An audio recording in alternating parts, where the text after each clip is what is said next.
Le métier de la parfumerie, et c'est un métier d'expérience avant tout. Notre langage est celui des odeurs. On s'exprime avec nos mots à nous qui sont ces matières premières. Le fait d'aller les chercher soi-même fait qu'on a un vocabulaire pas forcément plus riche, mais en tout cas que l'on maîtrise complètement.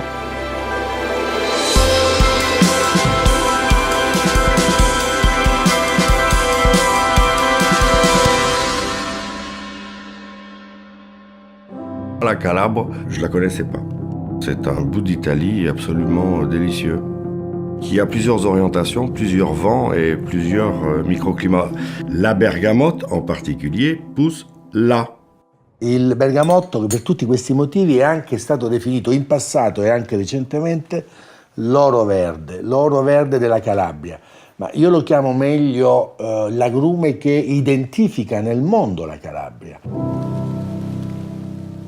Tu vois, les arbres comme ça, c'est un exemple de fantastico typique, la variété botanique que nous on privilège dans la cultivation de la bergamote, parce que c'est la variété qui donne beaucoup plus de résultats, et en qualité et en termes de quantité de fruits par arbre. Tu vois, l'arbre comment il est tellement riche. Et souvent on la mettait comme ça. Ah, sur la main? Ouais, sous la peau. Ouais. Pour la faire un peu évaporer avec la chaleur de la peau et sentir. Moi, je sens d'ici. Fantastico. C'est une Nicologne, hein? Oui. Oui, regarde. Mais ça sent tellement fort. Comme ça, j'ai plus rien à faire. Oui, il faut compléter. Gianfranco est un ingénieur, c'est un curieux, et en ça, on se ressemble. Parce que je pense qu'une des grandes qualités pour être parfumeur, c'est d'avoir cette curiosité et de garder, à mon sens, cette âme d'enfant qu'on ne doit pas perdre parce qu'elle vous permet encore de vous émerveiller et d'avancer. Et lui est comme ça.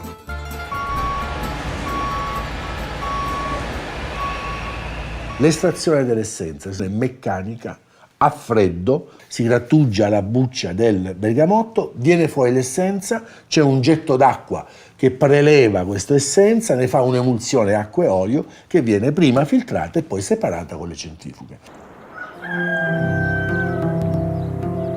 L'essence de bergamote donne cet envol au parfum avec une versatilité que vous ne trouvez pas dans le citron. Elle n'a pas cette personnalité si forte et nous entraîne dans un monde souple et, à mon sens, assez merveilleux. Tout rapport à la nature passe par les gens qui s'en occupent. Donc c'est avant tout une histoire humaine et relationnelle. L'amour et le respect des gens.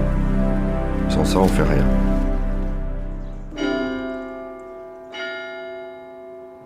La création, qui est fille de la créativité, existe à partir du moment où dans votre vie, vous ne marchez pas à côté d'elle.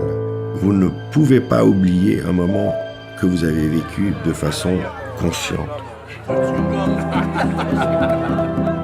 Et c'est avec le souvenir de ce moment que vous commencez votre création.